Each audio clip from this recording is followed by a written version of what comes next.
England, 1863. The rain pattered softly against the library windows of Ravenscroft Manor as Phoebe Ashford's fingers traced the leather-bound spine of Wuthering Heights. She sighed contentedly, finding solace in the familiar scent of paper and ink that had been her closest companions for most of her 22 years. "Miss Phoebe," the sharp voice of Mrs. Hartley, the housekeeper, broke through her literary reverie. "Your mother has been calling for you these past 10 minutes. The entire household is in an uproar, and here you are, hidden away with your books again." Phoebe reluctantly closed her book. "What urgent matter requires my attention this time? Has Caroline torn her favorite dress again?" "Much more significant than that," Mrs. Hartley replied, her eyes widening with importance. "The Duke of Westmoreland is coming to London for the season, and your mother is determined that he should meet Miss Caroline." Phoebe rose from her window seat, smoothing her simple blue dress, plain compared to the elaborate gowns her younger sister favored. "Another aristocrat for Caroline to enchant. How novel. This is no ordinary nobleman, Miss Phoebe. His Grace, Charles Montrose, Duke of Westmoreland, is one of the wealthiest men in England, and unmarried since the tragic passing of his wife 3 years ago. Ah, I see. Mother has found a new target for her matrimonial ambitions." The words slipped out before she could censor them. Mrs. Hartley gave her a sympathetic look. "Your mother means well, Miss Phoebe. She only wants what's best for the family." "Of course she does," Phoebe agreed, though she couldn't keep the hint of bitterness from her voice. At 22, she was firmly on the shelf by society's standards, while 19-year-old Caroline was the diamond of the season. The drawing room was in chaos when Phoebe entered. Her mother, Lady Victoria Ashford, was directing servants like a general commanding troops, while Caroline twirled before a mirror, admiring her golden curls. "There you are, Phoebe," Lady Victoria exclaimed. "For heaven's sake, could you not have changed into something more presentable? Never mind, there's no time now. We've received an invitation to Lady Blackwood's ball tomorrow evening, and the Duke of Westmoreland will be in attendance." Caroline clapped her hands excitedly. "I shall wear my new blue silk gown with the Belgian lace. Every gentleman will be utterly captivated." "Not every gentleman, my dear," Lady Victoria corrected. "Only one matters. The Duke is known to be extremely selective in his social interactions. He rarely attends London events." Phoebe moved toward the door. "If that's all, Mother, I'll return to my—" "No, you will not," Lady Victoria interrupted. "You will attend this ball as well, Phoebe. A respectable family must present a united front." Phoebe opened her mouth to protest, but was silenced by her mother's raised hand. "I've asked Miss Hartwell to assist you in selecting an appropriate gown. Nothing too elaborate. We wouldn't want to distract from Caroline, but presentable enough." Miss Evangeline Hartwell, the family's governess, nodded from her corner. Though technically employed to educate the Ashford daughters, her role had evolved to preparing Caroline for matrimonial success, while Phoebe, well past her schoolroom days, had become largely invisible. "Yes, Lady Ashford," Miss Hartwell replied. "Perhaps the forest green would suit Miss Phoebe. It's modest yet becoming." Phoebe suppressed a sigh. "Forest green it is, then. If you'll excuse me, I have correspondence to attend to." As she slipped from the room, she heard her mother's final instructions to Caroline. "Remember, my dear, a duchess's coronet would look splendid upon your golden curls. The Westmoreland jewels are legendary." Upstairs, Phoebe encountered Isabel Winters, Caroline's lady's maid, struggling with an armful of gowns. "Let me help you, Belle," Phoebe offered, taking several dresses. "Thank you, Miss Phoebe." Isabel smiled gratefully. Miss Caroline couldn't decide which gowns to have pressed for the upcoming events. So she selected all of them naturally. Phoebe shook her head with a wry smile. "It's an important season," Isabel replied diplomatically. "The Duke's arrival has everyone in a state." "Everyone except me," Phoebe murmured. Isabel paused. "If I may be so bold, Miss Phoebe, you shouldn't discount yourself so readily. Beauty isn't everything." "In the marriage market it certainly helps," Phoebe replied, but she squeezed Isabel's arm appreciatively. "Thank you, though." In the quiet of her bedchamber, Phoebe stood before her mirror, studying her reflection without illusions. Where Caroline was all golden curls, azure eyes and rosy cheeks, Phoebe was tall and slender, with chestnut hair that refused to hold a curl and eyes a peculiar shade of amber. Not unattractive, perhaps, but certainly not the classical beauty that London society worshipped. "It matters not," she told her reflection firmly. "I have my books, my correspondence with fellow intellectuals, my charitable work. Love and marriage were never in my future." Yet as she turned away from the mirror, a small treacherous part of her heart whispered, "But what if they could be?" Lady Blackwood's ballroom glittered with candlelight, reflecting off crystal chandeliers and ladies' jewels alike. Phoebe remained near the wall, observing the scene with detached interest, while Caroline held court among a circle of admirers. "Your sister is quite the success," remarked a voice beside her. Phoebe turned to find Edmund Blackwood, the Ashfords' loyal butler who had accompanied them to the ball, standing nearby with a tray of refreshments. "Indeed she is, Blackwood. Mother's training has paid off handsomely. And yet you seem content to remain on the periphery, Miss Phoebe." She accepted a glass of lemonade from his tray. "The periphery offers the best view, wouldn't you agree? One sees everything without being seen." A commotion at the entrance drew their attention. The crowd parted as a tall figure entered the ballroom, his commanding presence causing conversations to falter. "The Duke of Westmoreland," Blackwood murmured, before returning to his duties. Phoebe observed the newcomer with curiosity. Charles Montrose moved with the confidence of a man accustomed to power, his dark evening clothes impeccably tailored to his broad shoulders. His face was not classically handsome, too severe with sharp cheekbones and a strong jaw, but undeniably striking. His eyes, dark and penetrating, surveyed the room with cool assessment. Lady Victoria wasted no time. Within moments, she had maneuvered Caroline directly into the Duke's path. Phoebe watched as her sister curtsied deeply, her golden curls catching the light, her smile dazzling. The Duke bowed correctly, exchanged a few words, but Phoebe noted with surprise that his gaze did not linger on Caroline's beauty, as most men's did. The evening progressed predictably. Caroline danced every set, while Phoebe alternated between observing the festivities and engaging in conversation with several elderly ladies who appreciated her knowledge of literature and current events. It was during one such conversation that she became aware of a presence at her side. Looking up, she found herself staring into the dark eyes of the Duke of Westmoreland.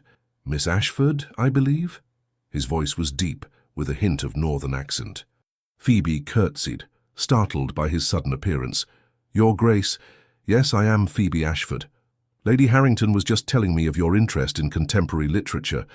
You've read Mr. Dickens's latest work." "I have, Your Grace. I found his social commentary particularly incisive." Something flickered in his eyes, surprise, perhaps, or interest. "Most young ladies prefer Mr. Dickens' romantic plots to his social observations. I am not most young ladies, Your Grace." The words slipped out before she could censor them. Instead of taking offense, the Duke's mouth curved slightly. "No, I don't believe you are, Miss Ashford." Across the room, Phoebe could see her mother watching with barely concealed horror, while Caroline's admirers glanced over in confusion. "I understand Ravenscroft Manor possesses an impressive library," the Duke continued. "I myself am a collector of rare editions. Perhaps I might call upon your family and discuss our mutual literary interests." Before Phoebe could respond, Lady Victoria materialized at her side. "Your Grace, how delightful that you've met my elder daughter, but you simply must meet Caroline properly. She's just finished playing the pianoforte, such a talented girl." The Duke's expression cooled. "Indeed, Lady Ashford. However, Miss Phoebe and I were discussing literature. Perhaps another time." He bowed to Phoebe. "Until we meet again, Miss Ashford. I look forward to continuing our conversation." As he walked away, Lady Victoria hissed, "What did you say to him, Phoebe? The Duke barely looked at Caroline all evening, and now he's speaking of calling on us because of you and your books." "We merely discussed Mr. Dickens, Mother." "Goodness gracious." Lady Victoria pressed a hand to her forehead. "Literature, of all things. Well, if his interest in books brings him to Ravenscroft, we must use the opportunity wisely. Caroline will wear her pink muslin tomorrow. It makes her look positively angelic." Later that night, as Isabel helped Phoebe undress, the lady's maid commented, "The Duke seemed most attentive to you this evening, Miss Phoebe." "He was merely being polite to a wallflower," Phoebe replied, though she couldn't help remembering the intensity of his dark gaze. "I don't think so, miss. Mr. Blackwood says his Grace is known for his discernment. He doesn't waste time on empty pleasantries." Phoebe shook her head. "Don't be fanciful, Belle. By this time tomorrow, the Duke will have forgotten my existence. Men like Charles Montrose marry women like Caroline. Beautiful, accomplished, perfect for a duchess. But as she lay in bed that night, Phoebe found herself recalling the brief spark of connection she'd felt when discussing literature with the Duke. For a moment, just a moment, she had been seen, not as Caroline's plain elder sister, but as herself. "Foolish thoughts," she whispered into the darkness. "Morning will bring reality back into focus." She couldn't have known how wrong she was. True to his word, the Duke of Westmoreland called at Ravenscroft Manor the following afternoon. The household was thrown into a frenzy of preparation at the first sight of his elegant carriage coming up the drive. "He's here. Goodness, he's early," Lady Victoria exclaimed, frantically adjusting Caroline's golden curls. "Phoebe, for heaven's sake, at least pinch your cheeks for some colour." Phoebe ignored the instruction, remaining seated with her embroidery, while the butler, Blackwood, announced their distinguished visitor. "His Grace the Duke of Westmoreland," Blackwood intoned with perfect gravity, though Phoebe caught the slight twinkle in his eye as he glanced her way. Charles Montrose entered the drawing-room with the same commanding presence he had displayed at the ball. Today, his tall frame was clothed in a perfectly tailored riding coat of bottle green, his cravat impeccably tied. "Lady Ashford, Miss Caroline, Miss Phoebe," he greeted each with a bow, though Phoebe couldn't help noticing that his gaze lingered on her longer than propriety dictated. "Your Grace, what an unexpected pleasure," Lady Victoria simpered. Caroline was just about to practice her harp. "Perhaps you would care to listen." The Duke smiled politely. "Perhaps later, Lady Ashford. Actually, I've come to inquire whether Miss Phoebe might show me the library she spoke of. I understand the Ashford collection contains some noteworthy first editions." A stunned silence fell over the room.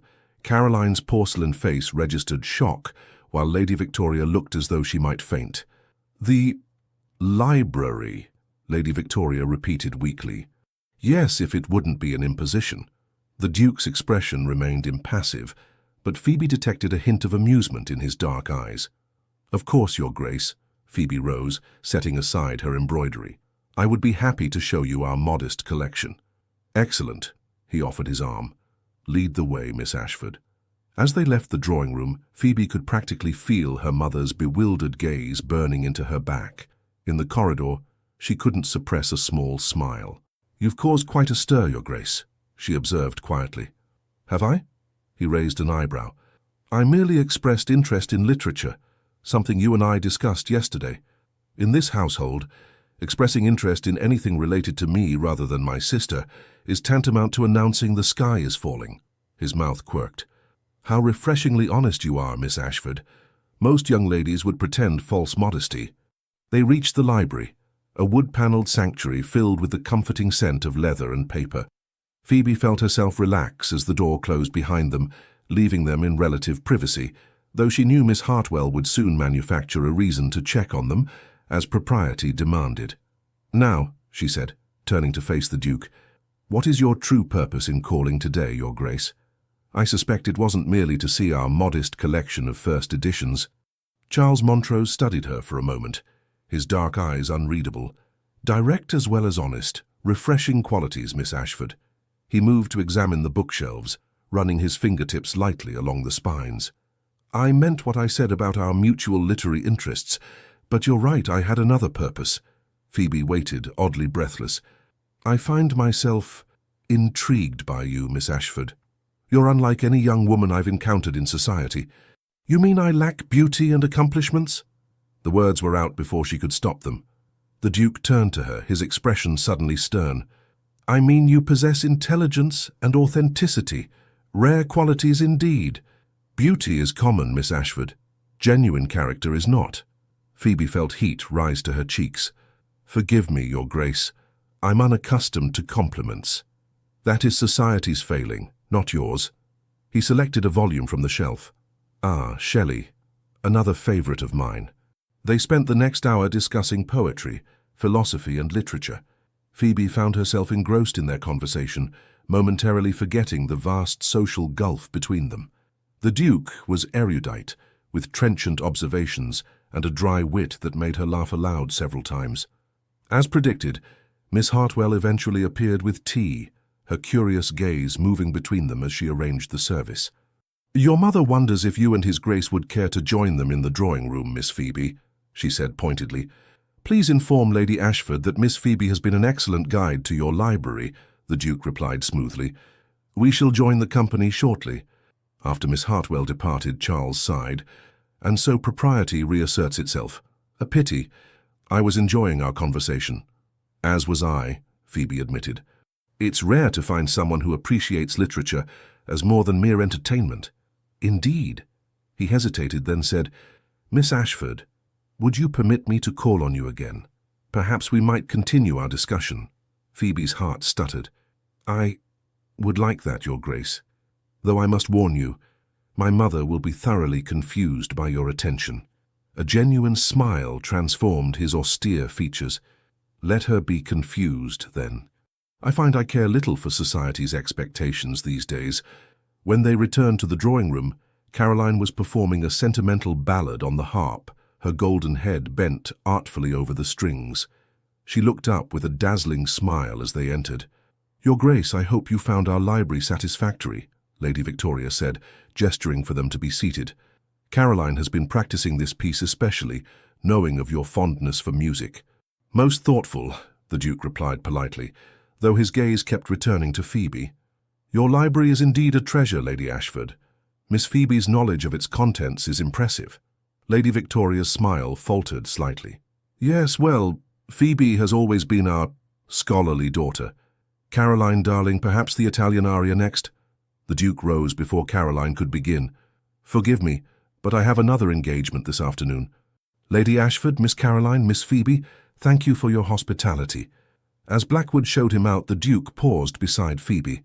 "Until next time, Miss Ashford," he murmured, his voice pitched for her ears alone. The moment the front door closed, Lady Victoria rounded on Phoebe. "What in heaven's name did you say to him? 2 hours in the library discussing books of all things. Caroline barely had a chance to showcase her accomplishments." "I answered his questions about literature, Mother. Nothing more." Caroline approached, her expression puzzled rather than angry. "It's strange, isn't it? Every other gentleman can't take their eyes off me, yet the Duke hardly seemed to notice." "Perhaps he's short-sighted," Lady Victoria suggested desperately. "Or possibly he's using Phoebe to learn more about you, Caroline. Yes, that must be it. A strategy to distinguish himself from your other suitors."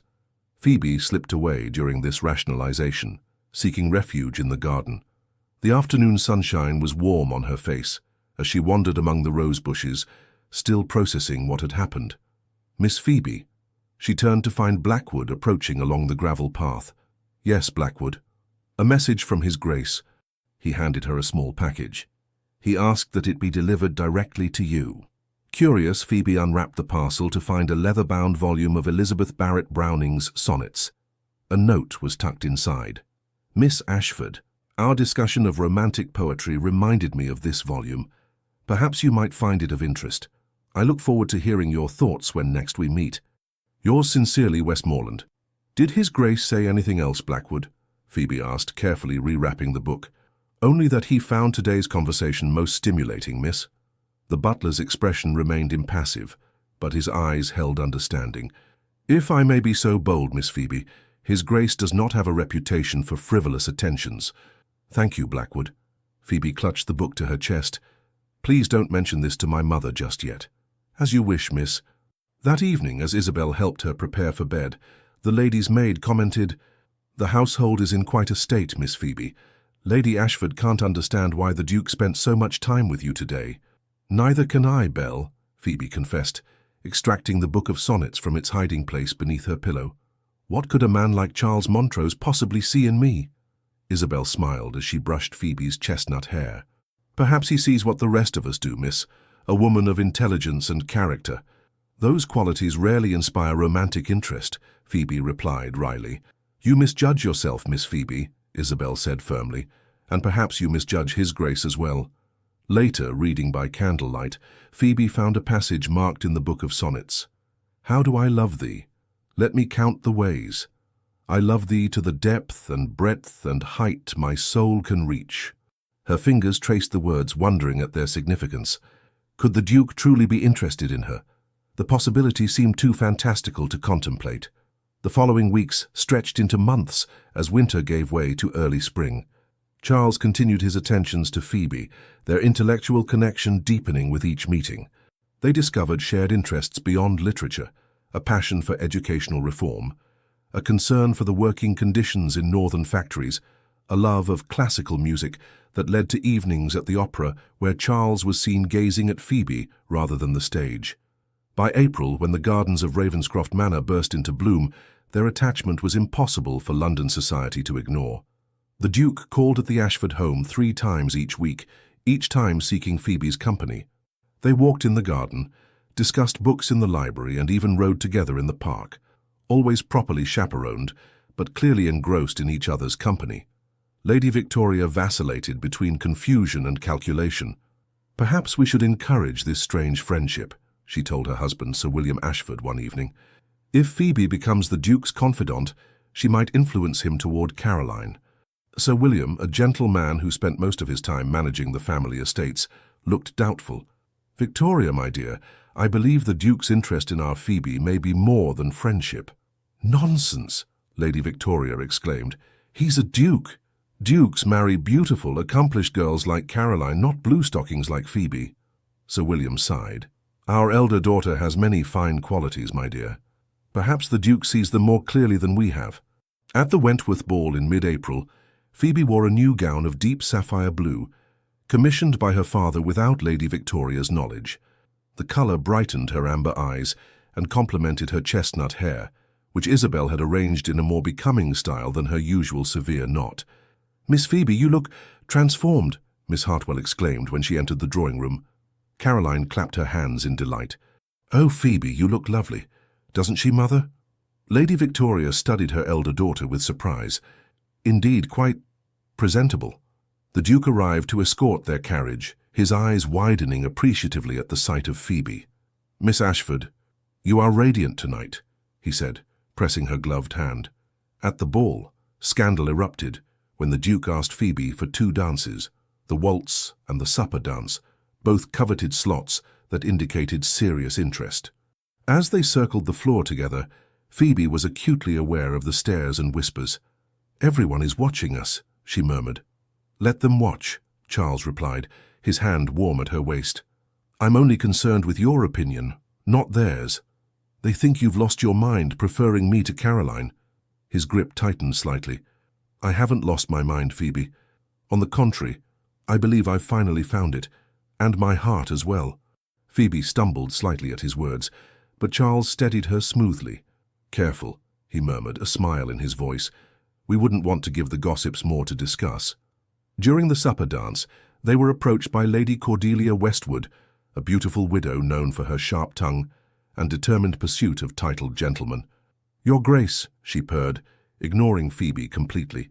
"How unexpected to see you participating so enthusiastically in the season's festivities. London has missed you these past years." "Lady Westwood," Charles nodded coolly, "Miss Ashford and I were just discussing the merits of the Romantic poets versus their predecessors." Lady Cordelia's perfect features arranged themselves into a sympathetic smile.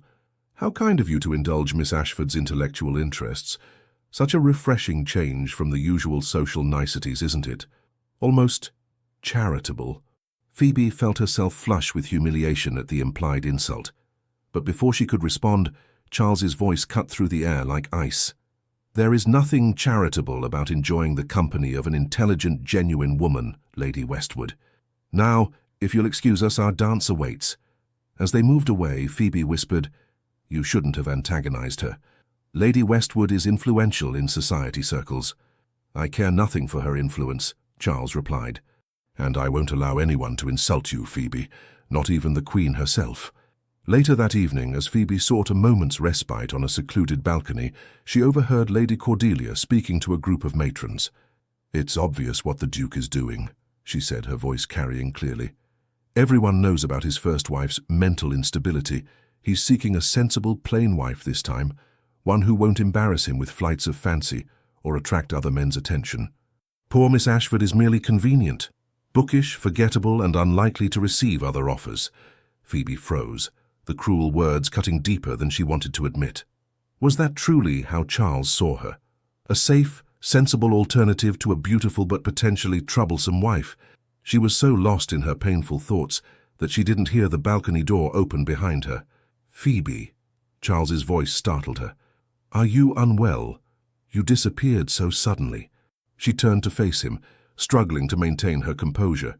"Your Grace, Charles," he corrected gently. "When we're alone, I wish you would call me Charles." "I don't think that would be wise," she replied stiffly. "In fact, I think perhaps your attention to me has been misguided." His brow furrowed. "What are you saying?" "I've overheard certain speculations about your intentions, that you seek a wife who is the opposite of your first, someone plain, sensible, unlikely to cause scandal or attract admirers." Charles's expression darkened. "Lady Westwood, I presume. Her jealousy makes her vicious." "Is it untrue, then?" Phoebe challenged, her hurt making her bold. "Do you deny that I am a stark contrast to the beautiful, vivacious women most men pursue? I deny that my interest in you is based on anything but genuine admiration and growing affection," he replied, stepping closer. "Phoebe, surely you know by now how I regard you. I know that a duke is expected to marry a woman like my sister, beautiful, accomplished, bred to be an ornament to society. I know that your interest in me has caused speculation and confusion. And I know that I cannot bear to be chosen merely because I am safe and sensible." Charles took her hands in his dark eyes intense. "Listen to me, Phoebe Ashford. I have spent my life surrounded by beautiful, empty-headed women who care only for titles and wealth. My first marriage was a disaster precisely because I chose based on beauty and social expectations rather than character and compatibility." His voice softened. "From our first conversation, I recognized in you something rare and precious, a mind that challenges me, a spirit that doesn't bend to convention, a heart that remains genuine despite society's pressures. Your beauty, and yes, you are beautiful, though in a less conventional way than your sister, grows more apparent to me each time we meet." Phoebe trembled at the sincerity in his voice. "I fear I will disappoint you," she whispered. "I am not Duchess material, Charles." "You are exactly what I want in a Duchess," he replied. "Someone who will be my partner, not merely my ornament. Someone with whom I can share my thoughts, my concerns, my life." He raised her hands to his lips, pressing a kiss to her fingers. "I know it soon, and I don't wish to rush you, but please, Phoebe, don't let Lady Westwood's spite or society's expectations come between us." The door to the balcony opened suddenly, revealing Lady Victoria with Caroline in tow. "There you are, Phoebe. What in heaven's name are you doing alone with the Duke? Come inside at once, it's most improper." Charles released Phoebe's hands reluctantly. "Lady Ashford, the fault is entirely mine. I wished for a moment of private conversation with Miss Ashford." "Private conversation?" Lady Victoria looked scandalized. "Your Grace, while we are honored by your attention to our family, I must insist on propriety. If you wish to speak with Phoebe, it must be in the presence of a chaperone." "Of course, Lady Ashford," Charles replied smoothly. "I was just telling Miss Phoebe how much I look forward to your family's garden party next week. I understand you've invited much of London society." "Indeed, Your Grace." Lady Victoria's expression softened at the mention of her upcoming social triumph. "It will be the event of the season. Caroline will perform several pieces on the harp." "Delightful," Charles murmured, his eyes still on Phoebe. "Until then, Miss Ashford." As they departed the ball, Phoebe remained silent, her mind whirling with confusion. Charles's words had touched her deeply, yet doubt still lingered. Could a man of his position, his wealth, his status truly care for someone like her? Or was she merely a novelty, an amusement, until he inevitably turned his attention to a more suitable match? "You're very quiet, dear," Sir William remarked as their carriage rolled through London's darkened streets. "Merely tired, father," Phoebe replied, though in truth she was more awake than she had ever been, her heart and mind alive with possibilities she had never dared to contemplate before. The following morning, when the scandalous article arrived, Sir William took it particularly hard. "This is outrageous," he had exclaimed, his face flushing with anger, "to malign the Duke's character and insult my daughter in such a manner." The episode had so affected him that the physician was called, recommending rest and seclusion from visitors to prevent further agitation. This explained why, when the Duke arrived later that day, Lady Victoria informed him that Sir William was not receiving visitors. The Ashford garden party was blessed with perfect May weather, sunshine warming the air without excessive heat, a gentle breeze carrying the scent of newly bloomed roses across the manicured lawns of Ravenscroft Manor. Footmen in livery circulated with champagne and delicacies, while a string quartet played beneath a white canopy. Phoebe observed the festivities from the terrace, dressed in a gown of soft lavender that Isabel had helped her select. Since the ball, she had found herself paying more attention to her appearance, though she told herself it was merely proper respect for her family's social standing. "You look thoughtful, Miss Phoebe," Miss Hartwell commented, joining her at the stone balustrade. "Are you not enjoying your mother's triumph?" "I'm enjoying the sunshine and music," Phoebe replied diplomatically. "Mother has outdone herself with the arrangements." Miss Hartwell studied her with perceptive eyes. "And perhaps awaiting a certain guest?" Phoebe's cheeks warmed. "Miss Hartwell, surely you don't credit the ridiculous gossip about the Duke and me?" "I credit what I observe, Miss Phoebe. His Grace looks at you as a man looks at something precious and rare." Before Phoebe could respond, Blackwood appeared on the terrace. "Miss Phoebe, His Grace the Duke of Westmoreland has arrived and is asking for you specifically." Phoebe's heart quickened as she descended to the garden. Charles stood near the rose garden, tall and distinguished in a perfectly tailored coat of deep blue. He turned at her approach, his austere features softening. "Miss Ashford," he bowed over her hand. "You look lovely today." "Your Grace," she curtsied, acutely aware of the many eyes observing them. "Thank you for attending our modest gathering." "I would not have missed it," he replied, offering his arm. "Would you walk with me? Your mother has already given permission." As they strolled among the roses, properly visible to the other guests, but with enough privacy for conversation, Charles seemed unusually tense. "Is something troubling you?" Phoebe asked. He sighed. "I received a concerning letter this morning. It seems Lady Westwood has been spreading rumors about my first marriage." Phoebe frowned. "What sort of rumors?" "Insinuations that Elizabeth's death was not the tragic accident it appeared to be." His jaw tightened. "That I was somehow responsible." "That's outrageous!" Phoebe exclaimed. "Surely no one would believe such malicious nonsense." "You'd be surprised what society will believe when presented as scandalous gossip," Charles replied grimly. "Especially about someone like me who has never courted popularity." Phoebe touched his arm gently. "Will you tell me what really happened? Not that I doubt you, but you deserve to know the truth." Charles led her to a stone bench partially screened by climbing roses. "Elizabeth was beautiful, charming, the toast of society, and deeply unhappy in our marriage." He gazed into the distance, his expression pained. "We were ill-suited from the beginning. I married her because it was expected. She was the daughter of a marquess, perfect Duchess material by society's standards, but we had nothing in common beyond our social positions." "I'm sorry," Phoebe murmured. "Elizabeth found consolation in other companionship. I was willing to turn a blind eye to live separate lives while maintaining appearances, but she became reckless, taking ever greater risks with her reputation." He looked down at his hands. "That final night, she had been drinking heavily at a house party. Against advice, she insisted on riding out alone. Her horse returned without her. They found her body the next morning at the base of a cliff." Phoebe's hand flew to her mouth. How terrible. There were whispers even then, that we had quarreled, that I had driven her to desperation. In truth, we had barely spoken in weeks. His voice roughened. "I did fail her, Phoebe, but not in the way they suggest. I failed her by entering a marriage without love, by not recognizing her unhappiness until it was too late." Phoebe reached for his hand, propriety forgotten. "You cannot blame yourself for her choices, Charles." "Perhaps not, but I vowed never again to marry for convenience or expectation." His dark eyes held hers intently. "Which brings me to what I wished to discuss with you today." Phoebe's heart seemed to stop. "Yes?" "Miss Ashford," Lady Victoria's voice shattered the moment. "Your sister is about to perform. Your Grace, you simply must hear Caroline play. She has the touch of an angel." Charles rose smoothly, maintaining his composure despite the interruption. "Of course, Lady Ashford. We shall continue our conversation later, Miss Phoebe."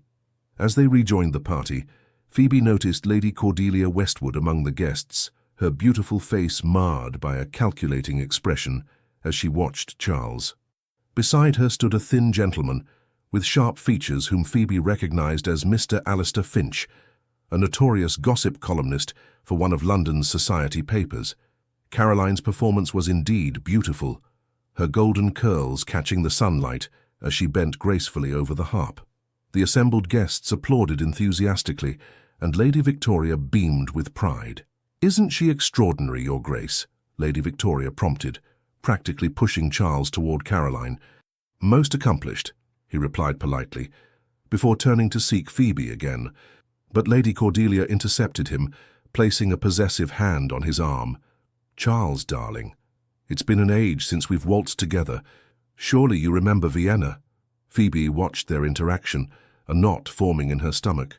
Charles extricated himself politely but firmly from Lady Cordelia's grasp, but the damage was done. The gossips had noted the familiar way she addressed him, the implication of a shared past. Isabel appeared at Phoebe's side. "Miss Phoebe, your father is asking for you. He's in the library with a gentleman who wishes to meet you, a professor from Oxford, who shares your interest in literature."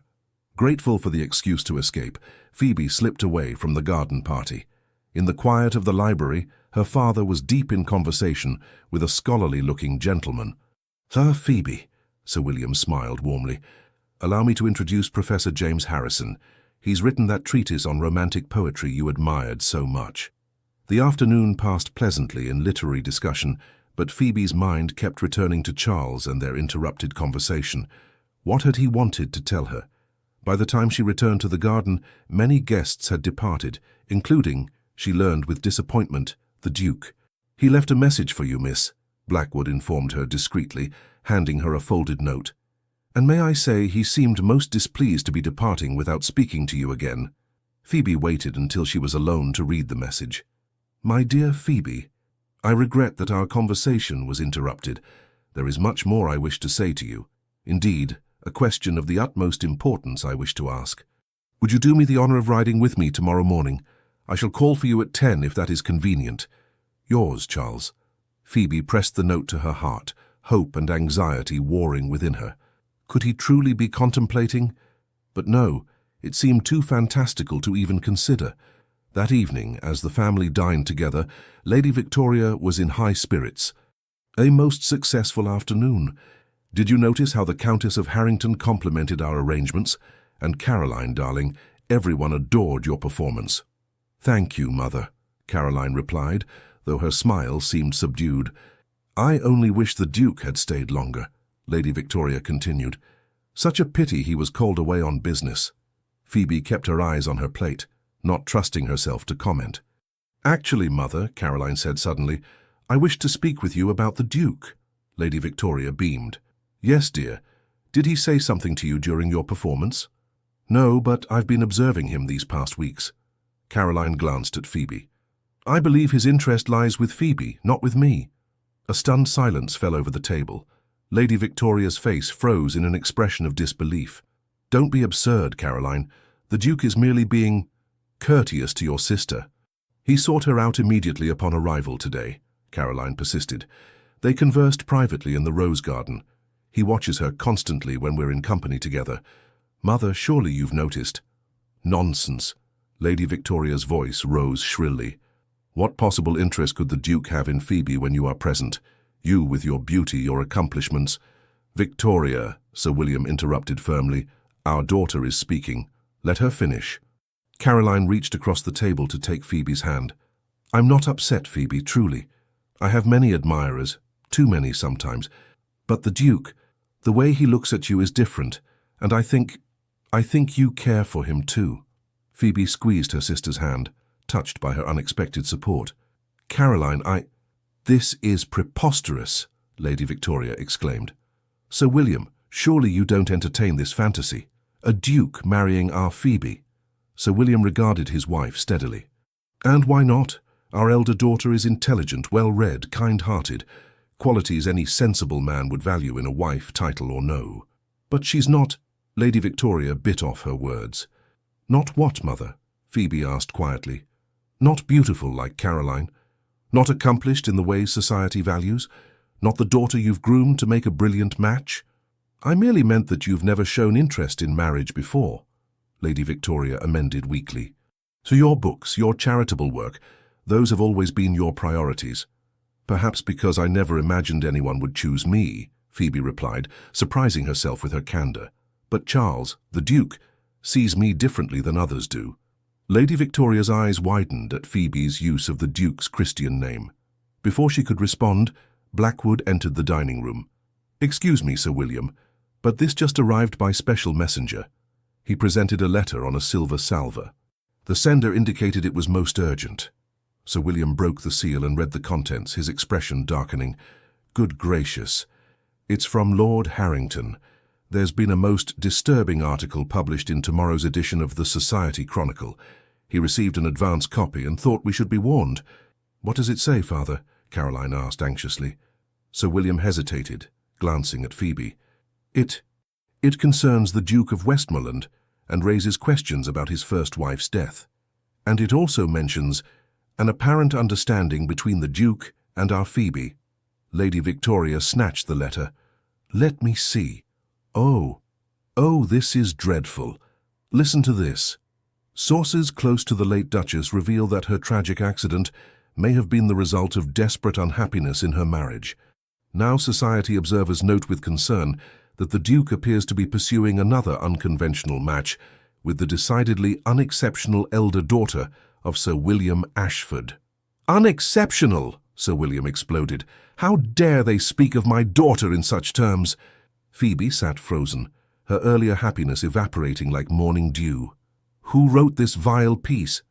"It's signed a concerned observer, but the style is unmistakably Alastair Finch's," Sir William replied grimly. "And I'd wager a year's income that Lady Cordelia Westwood provided the sources close to the late Duchess. This will ruin us socially," Lady Victoria moaned, "to be connected with such scandal." "It will do nothing of the sort," Sir William said firmly. "We've done nothing wrong, nor has the Duke. These are malicious rumour-mongings, nothing more." "But what if there's truth to it?" Lady Victoria whispered. "What if the Duke really did have something to do with his wife's death, and now he's targeting our innocent Phoebe?" "Mother!" Caroline exclaimed, shocked. "I won't hear another word of such nonsense," Sir William declared. "The Duke is a man of honour, and I won't have his character assassinated in this house." Phoebe rose from the table, her appetite gone. "If you'll excuse me, I need some air." In the garden, the spring evening was cool and fragrant with blossoms. Phoebe paced the gravel paths, her mind in turmoil. She believed Charles's account of his wife's death implicitly, but the damage of the article would be severe. Would he withdraw from society again, retreat to his northern estates? Would his tentative courtship of her, if that's what it was, be another casualty of Lady Cordelia's spite? A rustle from the shrubbery startled her. "Who's there?" Isabel stepped out, looking apologetic. "Forgive me, Miss Phoebe. I was taking a shortcut back from the village and saw you out here alone. Is everything all right?" Phoebe's composure cracked. "No, Belle, nothing is all right. There's to be a horrible article in tomorrow's paper suggesting the Duke was responsible for his first wife's death and questioning his interest in me." "Oh, miss," Isabel's eyes widened, "that's dreadful. Who would write such things?" "Lady Cordelia Westwood, I suspect, through her puppet, Mr. Finch." Phoebe sank onto a stone bench. "She wants the Duke for herself, and she'll destroy anyone who stands in her way." Isabel sat beside her, propriety forgotten in the face of Phoebe's distress. "Do you love him, Miss Phoebe?" The directness of the question took Phoebe by surprise. I hardly know him, Belle, but when we're together I feel seen, valued, as if the person I truly am is precisely the person he wants to know." "That sounds like the beginning of love to me," Isabel said softly. "It doesn't matter now," Phoebe replied bitterly. "After this scandal he'll likely withdraw from society again, and even if he doesn't, my mother will never allow me to see him." "If I may be so bold, miss, you're a grown woman of 22. Perhaps it's time to decide for yourself what and whom you want." The next morning dawned grey and drizzly, matching Phoebe's mood. She dressed simply, expecting to spend the day sequestered at home while the scandal broke across London society. To her surprise, Blackwood informed her that the Duke's carriage had arrived as planned. "His Grace is waiting in the morning room, Miss Phoebe. He seems determined." Heart pounding, Phoebe found Charles pacing before the fireplace, his expression grim but resolute. He turned at her entrance, his dark eyes softening. "Phoebe, thank you for seeing me." "Charles, have you seen today's Society Chronicle? There's a terrible article—" "I've seen it," he interrupted. "That's partly why I'm here. I refuse to let Lady Cordelia's spite dictate my actions or feelings." He crossed to her, taking her hands in his. "The other reason I'm here is to finish our conversation from yesterday. Phoebe, these past weeks have shown me what I've been missing in my life. Genuine connection, intellectual companionship, the joy of being with someone who values me for myself, not my title or fortune." Phoebe's breath caught. "Charles, The door burst open, revealing Lady Victoria in a state of high agitation. "Your Grace, how unexpected. I'm afraid our household is in some disarray this morning. Perhaps you could call again tomorrow?" "Mother, please," Phoebe began, but Charles spoke over her. "Lady Ashford, I understand your concern given the unfortunate publication this morning. That is precisely why I must speak with Sir William, and with Miss Phoebe, without delay." "Sir William is not receiving visitors," Lady Victoria said desperately. "He's most upset about the article's implications regarding our family." "Then I shall speak plainly to you, madam." Charles drew himself up to his full height, his aristocratic bearing unmistakable. "I have come to request your daughter's hand in marriage." Lady Victoria swayed, clutching the doorframe for support. "Marriage? But Caroline is engaged in correspondence lessons this morning." "Not Caroline, Lady Ashford. I wish to marry Phoebe." The silence that followed was profound. Phoebe felt as though the world had stopped spinning, her future hanging in the balance of this extraordinary moment. "This is most irregular," Lady Victoria stammered. "In light of this morning's publication, surely you understand that any connection between our families would be complicated." "I understand that malicious gossip should never stand in the way of genuine affection," Charles replied firmly. "I care deeply for your daughter, Lady Ashford. I believe she returns my regard. With your blessing or without it, I intend to make her my Duchess." Phoebe found her voice at last. "Charles, are you certain the scandal—" "Scandals fade, Phoebe. What I feel for you will not." He turned to face her fully, his expression more vulnerable than she had ever seen it. "If you'll have me, that is." Before Phoebe could respond, Sir William entered the room, his face grave. "Your Grace, I see you've braved the storm to call on us this morning." "Sir William." Charles bowed slightly. "I've just informed Lady Ashford of my wish to marry your daughter. I now formally request your blessing." Sir William's expression softened. "You have it, Your Grace, if Phoebe wishes to accept you. But I must ask, are you prepared for the social consequences? This article, vicious though it is, will cause talk." "Let them talk," Charles replied. "I've lived too long concerned with appearances and society's expectations. What matters to me now is Phoebe's happiness and my own." All eyes turned to Phoebe, who stood trembling with emotion. "Charles, this is so unexpected. Are you truly willing to face scandal, gossip, perhaps even ostracism from society for my sake?" "For our sake," he corrected gently. "And yes, without hesitation." A commotion in the hallway interrupted the moment. Blackwood appeared, looking uncharacteristically flustered. "Forgive the intrusion, Sir William, but Lady Cordelia Westwood is demanding entrance. She claims it's a matter of utmost urgency." Sir William frowned. "The audacity after what she's done?" "Let her in," Charles said unexpectedly. "I have a few words for Lady Westwood myself." Lady Cordelia swept into the morning room, magnificently attired in a morning dress of emerald silk. Her beautiful face registered shock at finding Charles already present. "Your Grace, I came immediately when I saw that dreadful article. Such malicious falsehoods. I wanted to assure you of my support in this difficult time." Charles regarded her coldly. "How curious, Lady Westwood, considering you were seen in close conversation with Mr. Finch at yesterday's garden party, immediately after which this dreadful article was written." Lady Cordelia's composure slipped momentarily before she recovered. "A coincidence, surely. Mr. Finch approaches many people for society gossip." "Indeed? Then you deny providing him with information about my first wife?" "Of course I deny it." Lady Cordelia's voice rose indignantly. "Elizabeth was my dear friend. I would never dishonor her memory." "Then perhaps you can explain this." Charles produced a letter from his coat pocket. "A message from Mr. Finch to you, mistakenly delivered to my secretary this morning, thanking you for your invaluable insights regarding my first marriage and my current infatuation with the plain Ashford girl." Lady Cordelia blanched. That's a forgery. Is it? Shall we summon Mr. Finch to verify his handwriting?" Charles's voice was dangerously quiet. "Or perhaps you'd prefer I speak with Lord Westwood about your activities. I understand he's most concerned about the family's reputation since your late husband's passing." "You wouldn't dare," Lady Cordelia whispered. "I would, if you continue to spread malicious lies about me or about Miss Ashford." Charles's expression was implacable. "Consider carefully, Lady Westwood. Your position in society is precarious enough without making an enemy of me." Lady Cordelia's beautiful face contorted with fury. "You're making a grave mistake, Charles. This nobody," she gestured dismissively at Phoebe, "will never be accepted as the Duchess of Westmoreland. You'll be laughingstocks, the Duke who married a plain, penniless bluestocking over the most beautiful women in England." Phoebe flinched at the cruel words, but Charles merely smiled, a cold, aristocratic smile that reminded everyone present of his power and position. "You mistake me, Lady Westwood, if you think I care for society's acceptance, and you mistake Miss Ashford entirely if you think her worth lies in conventional beauty or a large dowry."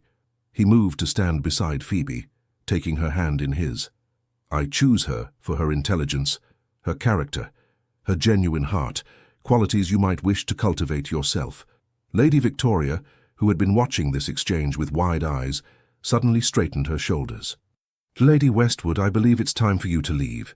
My daughter's engagement to the Duke is a cause for celebration, not your bitter recriminations." Lady Cordelia stared at her in disbelief. "You support this farce of a match? Your plain, awkward daughter stealing a duke from your beautiful one?" "My daughter," Lady Victoria replied with unexpected dignity, "has captured the heart of one of England's finest gentlemen through her own merits. I would be a poor mother indeed if I failed to recognize her good fortune, or his." Lady Cordelia looked from face to face, finding no allies. "You'll regret this, all of you," she hissed, before sweeping from the room. In the silence that followed her departure, Charles turned to Phoebe. "I believe, Miss Ashford, that you have not yet answered my question." Phoebe looked up into his dark eyes, seeing in them all the promise of a future she had never dared to imagine. "If you're absolutely certain, Charles, then yes, with all my heart." His face transformed with a smile of such joy that even Lady Victoria was moved. "Then, with your parents' blessing, may I formally announce our engagement?" Sir William clasped Charles's hand warmly. "Nothing would give me greater pleasure, Your Grace." "And I," Lady Victoria added, somewhat tearfully, "shall begin planning the most magnificent wedding London has seen this decade. My daughter shall become a duchess in style." As plans and congratulations flowed around them, Charles drew Phoebe slightly apart. "Are you happy, my love? Truly?" Phoebe's heart overflowed with emotion. "Happier than I ever thought possible. But Charles, what about the scandal, the gossip?" "We shall weather it together," he replied, raising her hand to his lips. "And in time, they will see what I already know, that you will be the most extraordinary Duchess Westmoreland has ever had." The engagement was officially announced in the Times, and a steady stream of congratulatory notes and visitors followed. If some were motivated more by curiosity than genuine goodwill, Phoebe faced them with newfound confidence, secure in Charles's devotion and her family's support. As for Lady Cordelia, she had departed for Paris shortly after the confrontation at Ravenscroft Manor, supposedly for health reasons, though society whispered that her hasty exit had more to do with the Duke's threat to speak with her late husband's family. The scandal predicted by Lady Cordelia had largely failed to materialize. The initial gossip following the newspaper article had been swiftly countered by Charles's solicitors, who threatened legal action against the Society Chronicle unless a retraction was published. Faced with the Duke's formidable influence, the paper had quickly complied, printing an apology and dismissing Alistair Finch. Sir William had proved particularly steadfast, proudly escorting his elder daughter to social functions and beaming with undisguised pleasure whenever Charles joined them. "I always knew my Phoebe was extraordinary," he told anyone who would listen. "It merely took an extraordinary man to recognize it." The weeks following the engagement announcement passed in a whirlwind of preparations, social calls, and adjusted expectations.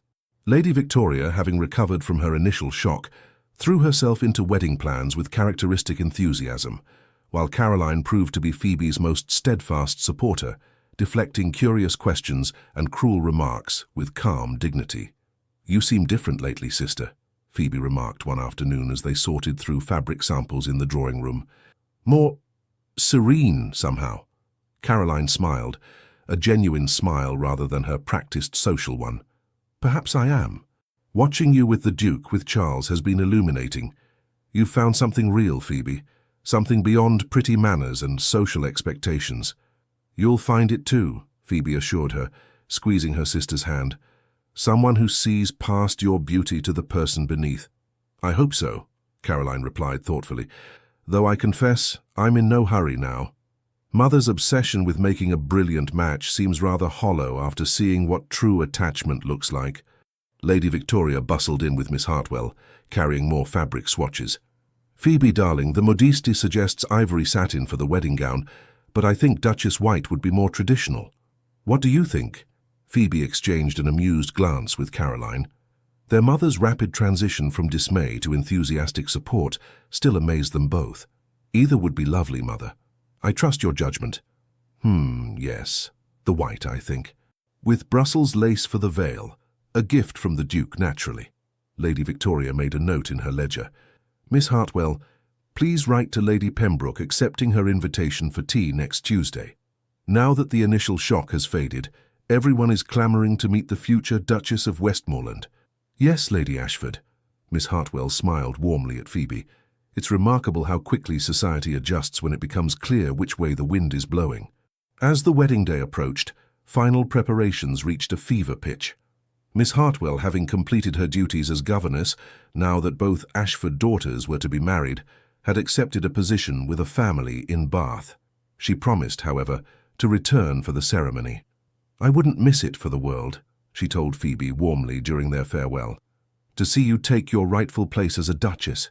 It validates everything I believed about you from the beginning." Lady Victoria insisted on a ceremony at St. George's, Hanover Square, followed by a reception at Ravenscroft Manor. The guest list included nobility, political figures, and even a royal representative, a far cry from the modest wedding Phoebe might once have expected. The night before the ceremony, unable to sleep, Phoebe wandered down to the library at Ravenscroft. To her surprise, she found her father there, gazing thoughtfully at the family portrait painted when Phoebe was 16 and Caroline 14. "Papa," she used the childhood name spontaneously. "Couldn't you sleep either?" Sir William turned with a warm smile. "Just reminiscing, my dear. Tomorrow my eldest daughter becomes a duchess. Quite a change from the little girl who used to sit on my knee while I read Shakespeare." Phoebe joined him before the portrait. "I'm still that girl in many ways. Books and Papa's stories, those were my greatest joys." "And now?" he asked gently. "What brings you joy now, Phoebe?" "Charles," she answered without hesitation. "The way he sees me, truly sees me, when for so long I felt invisible. The life we'll build together at Westmoreland, the good we might do with his resources and position." Sir William's eyes grew misty. "I've always been proud of you, Phoebe. Your mother and we perhaps focused too much on Caroline's prospects, thinking your happiness lay in intellectual pursuits rather than marriage. I hope you can forgive us for not seeing your full potential." "There's nothing to forgive," Phoebe assured him, leaning her head on his shoulder as she had as a child. "I didn't see it myself until Charles showed me what was possible." The wedding day dawned clear and bright, a perfect June morning. The ceremony was everything Lady Victoria had dreamed. St. George's filled with flowers and London's elite, Caroline resplendent as maid of honour, Sir William proud and emotional as he escorted Phoebe down the aisle. From her seat near the front, Miss Hartwell watched with quiet pride as her former pupil approached the altar with dignified grace. But for Phoebe, the only moment that truly mattered was when she reached Charles at the altar and saw the love shining in his dark eyes as he took her hand in his. "You are beautiful," he whispered as they turned to face the clergyman. And for perhaps the first time in her life, Phoebe truly felt beautiful. Not because of her appearance, Though Isabel had worked wonders with her chestnut hair, and the white Duchess satin gown was indeed magnificent, but because of the way Charles looked at her, as though she were the only woman in the world, the vows were exchanged, the rings placed on trembling fingers, and with a kiss that balanced dignity with genuine emotion, Phoebe Ashford became Her Grace, the Duchess of Westmoreland. The reception at Ravenscroft Manor was a glittering affair. Even Lady Victoria had to admit that society had embraced the match with unexpected enthusiasm. The initial whispers about the Duke choosing the plain Ashford girl had given way to speculation that he had recognized something special in Phoebe that others had missed, leading many to reassess their own judgment of her. "Your Grace," Lady Harrington murmured as she congratulated Phoebe, "I always said you had a certain distinction about you. Not conventional beauty, perhaps, but a genuine elegance that surpasses mere prettiness." Phoebe accepted this revisionist history with gracious amusement, exchanging knowing glances with Charles whenever such comments were made. They both understood the fickleness of society's approval, and neither placed much value in it. What did touch Phoebe deeply were the genuine well-wishes from those who had shown her kindness before her elevation. Miss Hartwell, who had always encouraged her intellectual pursuits; Edmund Blackwood, whose dignified service had often included small considerations for Miss Phoebe's comfort; and of course Isabel, who wept openly as she helped Phoebe change from her wedding gown into a travelling costume for the journey to Dover, where they would catch the packet to France to begin their honeymoon. Now, Belle," Phoebe chided gently, "no tears today. You'll be joining us at Westmoreland in a month, remember? This is hardly goodbye." "I know, Your Grace," Isabel sniffled, still struggling to use Phoebe's new title. "It's just, I'm so happy for you. You deserve all this joy." Phoebe hugged her impulsively. "Thank you, Belle, for believing that even before I did." As the newlywed couple prepared to depart, Caroline approached with an unexpected gift, a leather-bound journal embossed with Phoebe's new monogram. "For recording your adventures as a duchess," she explained, embracing her sister. "And perhaps for drafting that novel you've always talked about writing. Caroline, how thoughtful." Phoebe was genuinely touched. "I'll treasure it. Just promise me one thing," Caroline whispered in her ear. "When you write your story, don't cast me as the shallow, beautiful sister. I'd like to think I'm a bit more complex than that." Phoebe laughed, squeezing her sister's hands. "I promise. You'll be the beautiful sister with hidden depths and a generous heart." Sir William's farewell was emotional but brief. "Be happy, my girl," he said simply, pressing a fatherly kiss to her forehead. "That's all I've ever wanted for you." Lady Victoria, to everyone's surprise, was weeping openly. "My daughter, a duchess," she kept repeating, dabbing at her eyes with a lace handkerchief. "And such a love match. Who would have thought it?" "Not you, certainly, Mother," Phoebe replied with gentle humor, kissing her cheek. "But I forgive you completely." At last, amidst a shower of rose petals and cheers from the assembled guests, Charles handed Phoebe into their travelling carriage. As the door closed, giving them their first moment of privacy all day, he drew her into his arms. "Happy, my Duchess?" he murmured against her temple. "Blissfully," she sighed, relaxing into his embrace. "Though I confess I'm relieved the ceremony is over. All those eyes watching us." "They were watching you," Charles corrected. "And no wonder. You were radiant today, Phoebe." She smiled up at him. "It's still strange to think that I'm actually your wife now. That this isn't some elaborate dream from which I'll awaken back in the library at Ravenscroft, alone with my books." "If it's a dream," he replied, his dark eyes intent on hers, "then we're sharing it, and I have no desire to wake." His kiss was deeper now, freed from the constraints of public observation, and Phoebe responded with the same passion that had surprised them both during their courtship. For all her bookish exterior, she had discovered within herself a capacity for emotion and desire that matched Charles's own. Their honeymoon, a month touring France and Italy, was a revelation for both of them. Away from London's prying eyes and social expectations, they discovered each other fully, not just as lovers, but as companions, confidants, and partners. Charles delighted in showing Phoebe the art and architecture she had previously known only through books, while she introduced him to literary salons and philosophical discussions that enriched his understanding of the world. "I've never seen Paris like this before," he confessed one evening as they strolled along the Seine.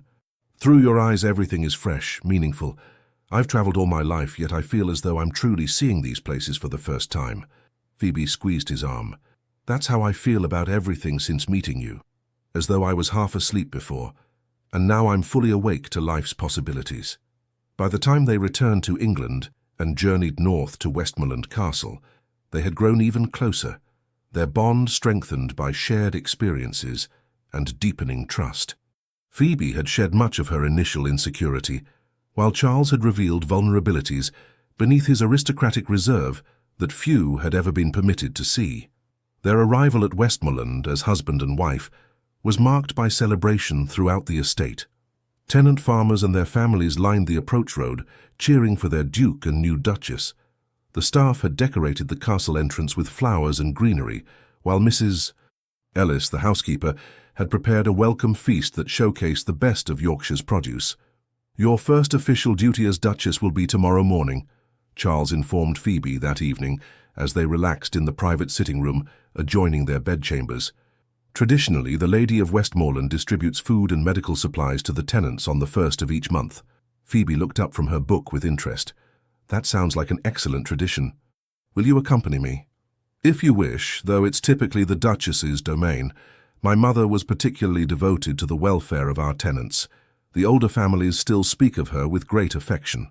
Phoebe closed her book, marking her place carefully.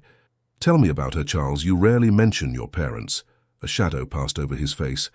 "My father was a complicated man, brilliant in business matters, expanding the Westmoreland holdings considerably during his lifetime, but cold in personal relationships.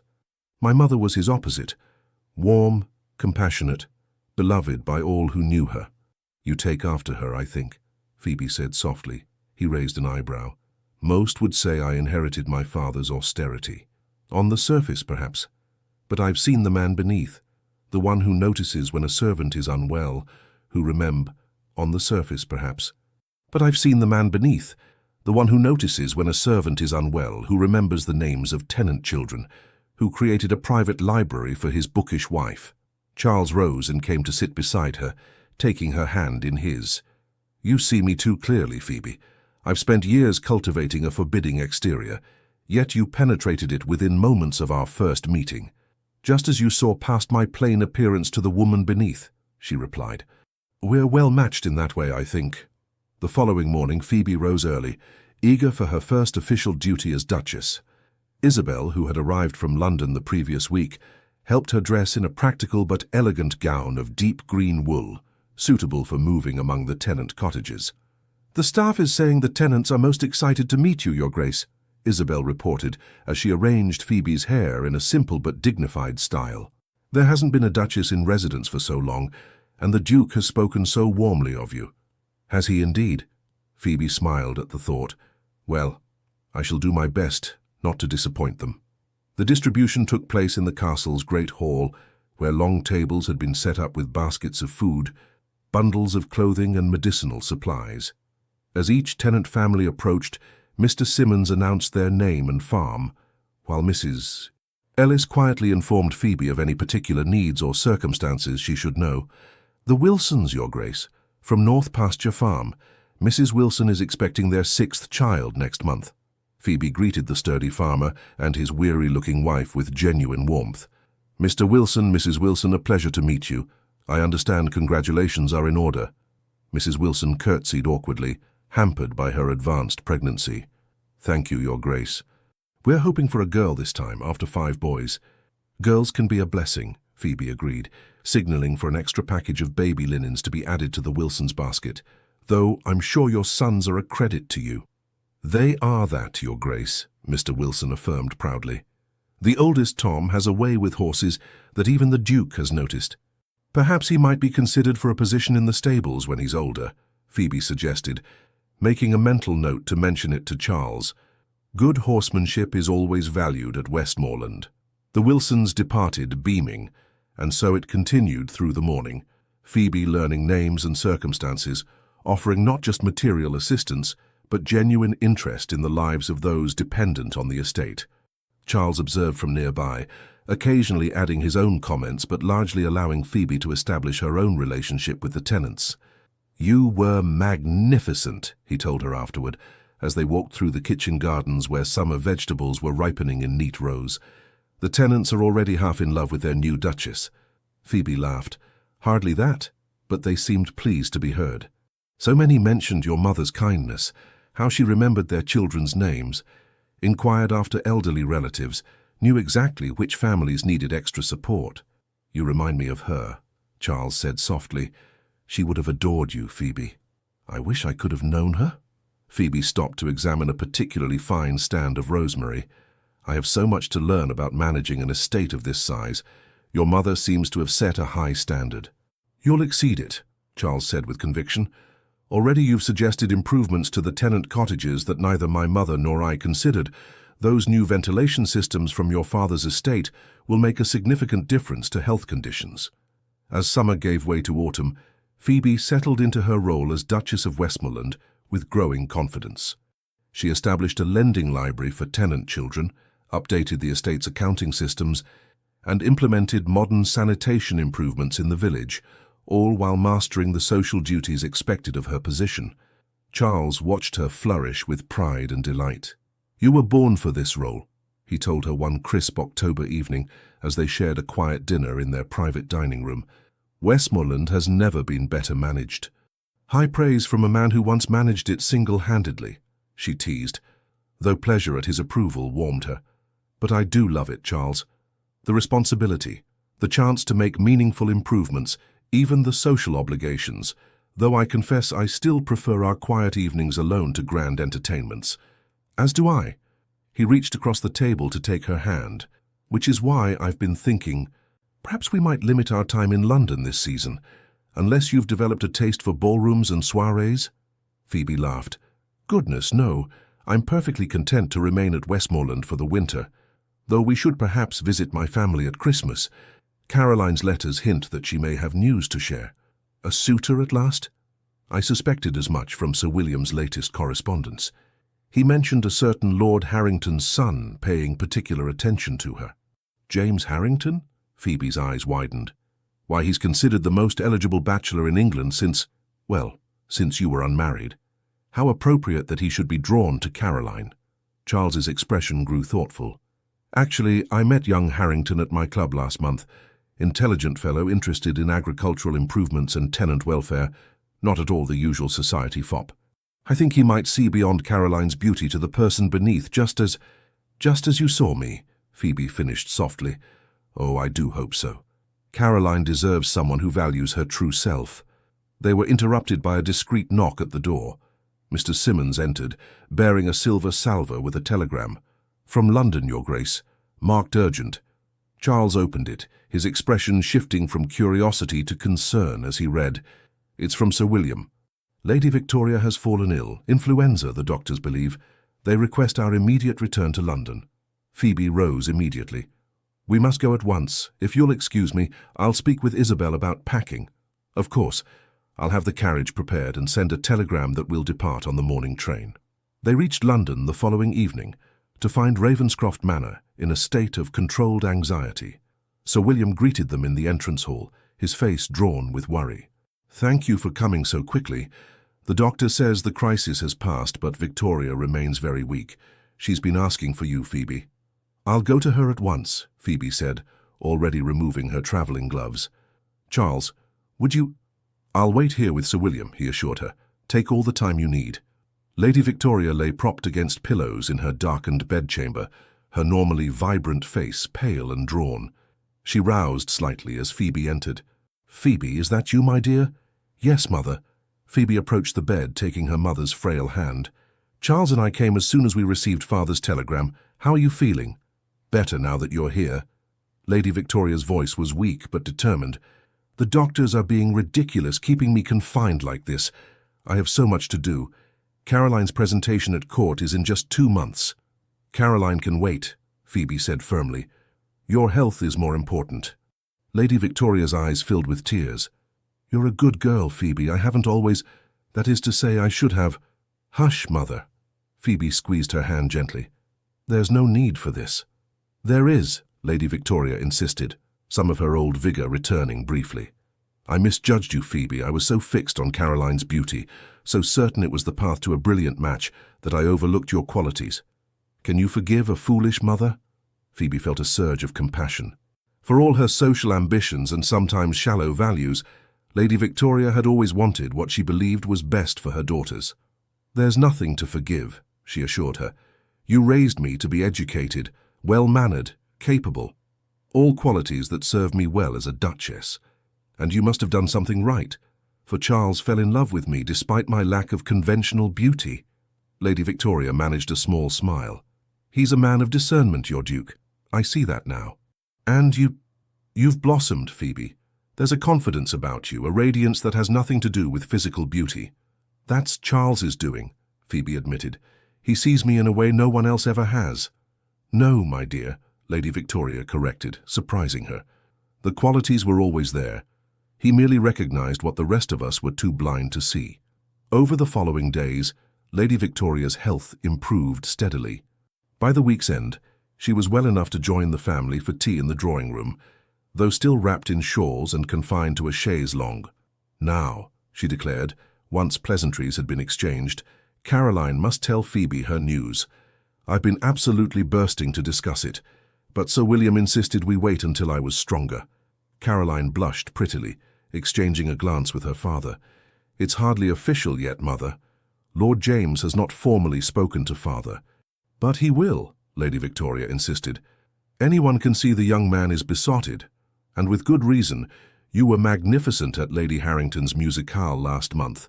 Everyone said your performance on the harp was unparalleled." "Actually," Caroline said hesitantly, "Lord James and I mostly discussed books that evening. He's quite knowledgeable about poetry, particularly the romantic poets."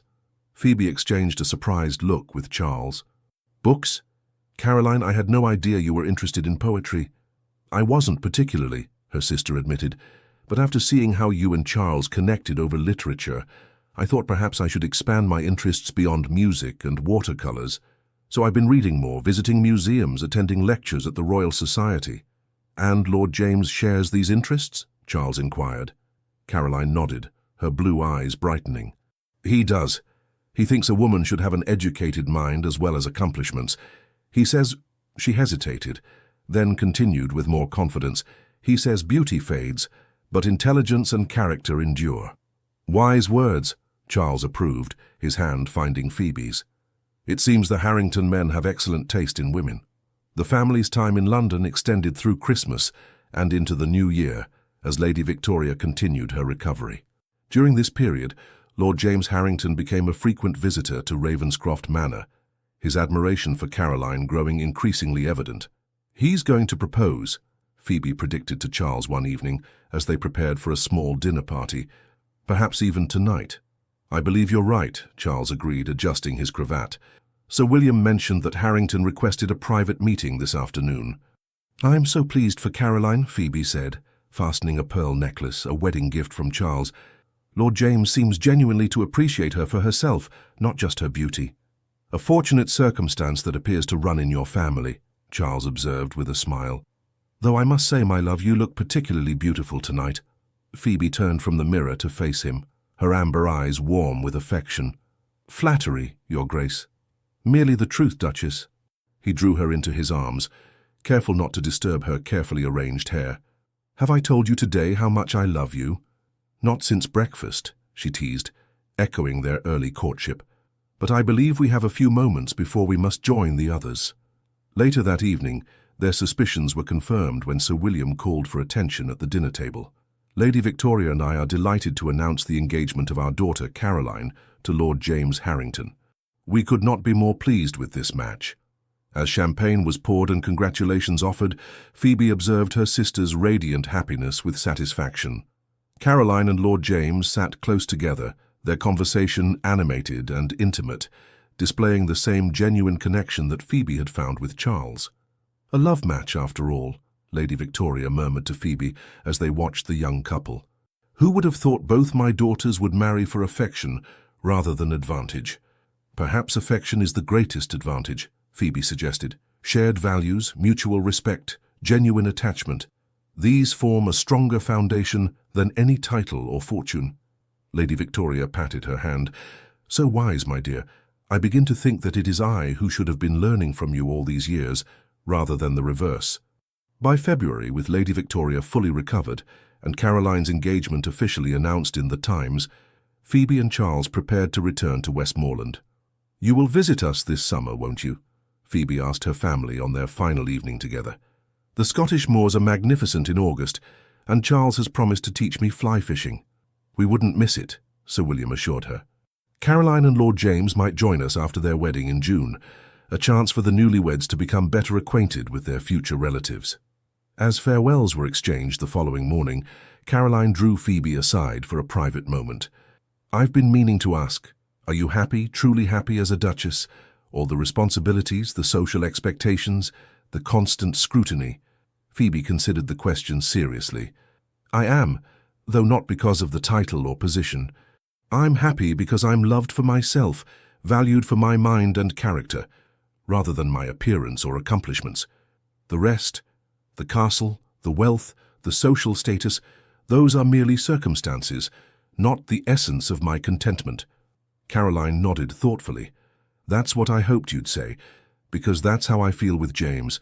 For the first time I'm appreciated for more than my face or my musical abilities.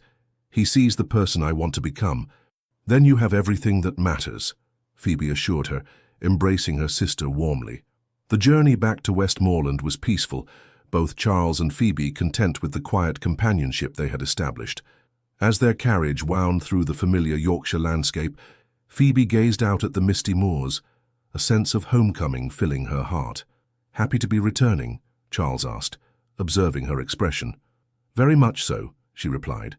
"I love my family dearly, but Westmoreland is home now. Our home."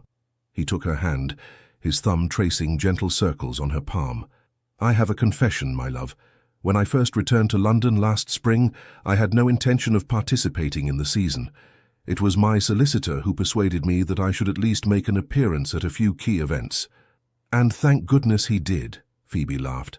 "Else we might never have met." "We might not have met then," Charles corrected, "but I believe we would have found each other eventually. Some connections, Phoebe, are simply meant to be." One afternoon, a month after their return to Westmoreland, Phoebe found herself alone in the library when Isabel arrived, carrying a small package. "This just arrived for you, Your Grace," she said, handing Phoebe an elegantly wrapped parcel. "From London, I believe." Curious, Phoebe unwrapped it to find a beautifully bound book.